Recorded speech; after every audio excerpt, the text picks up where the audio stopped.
English Shorthand Senior, May 1990.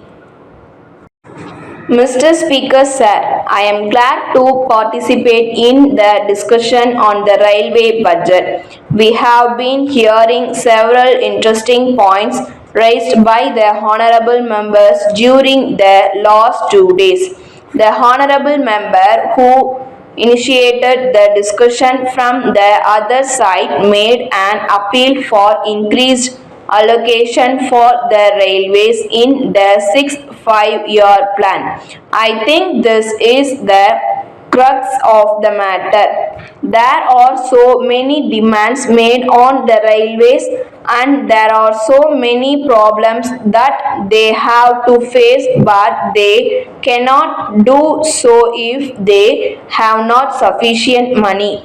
I think the Planning Commission has been rather unfair to the railways. I would only add my appeal to that made by the other speakers that this matter, even at this stage, should be reviewed and more funds should be made available to the railways for carrying out the important schemes which they have before them. Particularly, I would like to mention about the construction of new railway lines. A very small sum has been provided for this purpose in the budget proposals. I request that it may be substantially increased. Then there are one or two aspects of the working of the railways to which I would like to draw the attention of the Honorable Minister.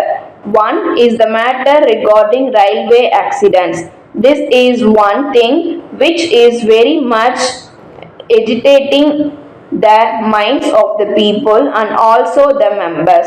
There is a feeling that travel on the Indian railways has become very unsafe. I am aware that the Honorable Minister himself is very much concerned about it and he has already indicated in his speech the measures which the proposes to take in order to prevent them. But there are also other factors which lead to accidents that need to be looked into. It is not only due to the negligence of the drivers or other railway staff, but there are some other factors also like the failure of the breakers and various other things. I think these require to be looked into. Here again the question of funds comes.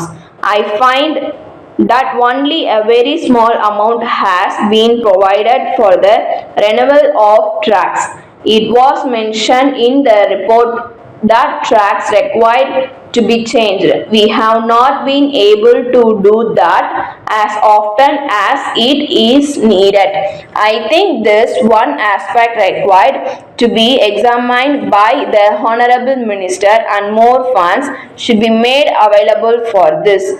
As far as law and order is concerned, we hear a lot. We read in the papers reports about murders and thefts which are taking place in the railways. The Honorable Minister cannot get away with an excuse that law and order is a state subject. The government railway police are supposed to look into the matter.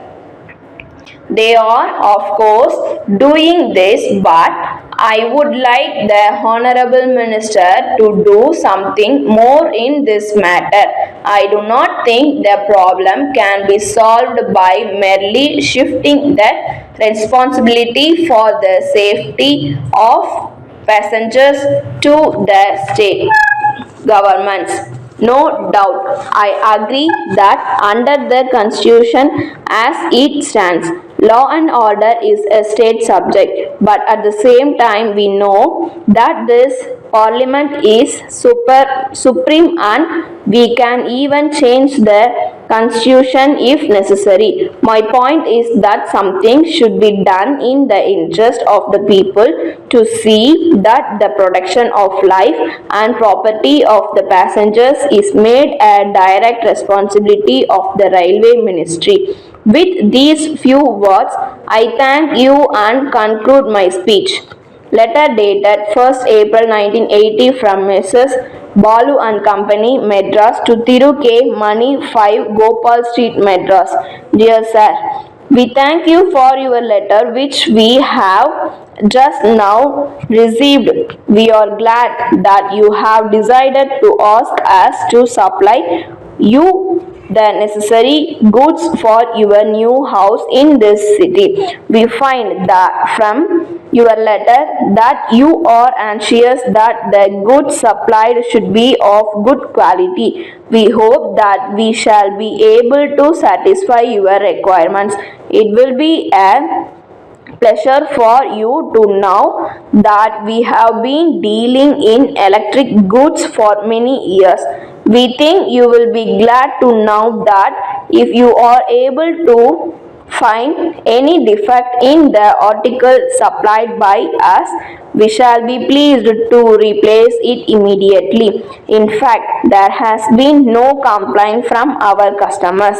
We would like to inform you that we shall undertake any electric work.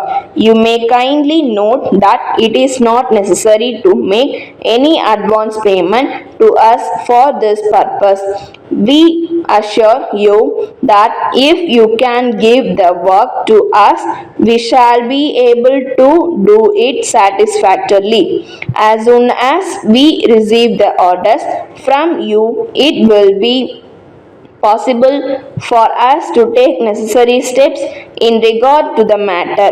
In the circumstances, we hope that we shall receive your orders at an early date. Yours faithfully. Okay friends, நம்ம video பிடிச்சிருந்து அப்படின்னா like பட்டனை click பண்ணிக்கோங்க. நம்ம சேனலில் போகிற videos உங்களுக்கு தொடர்ந்து வரணும்னா சப்ஸ்கிரைப் பண்ணிக்கோங்க. அப்படியே பக்கத்தில் இருக்க பெல் ஐக்கானை கிளிக் பண்ணிக்கோங்க. ஃபாலோ பண்ண நீங்கள் ஃபாலோ பண்ணிக்கோங்க. உங்கள் ஃப்ரெண்ட்ஸ்க்கு வீடியோவை ஷேர் பண்ணிக்கோங்க. Okay friends, thank you.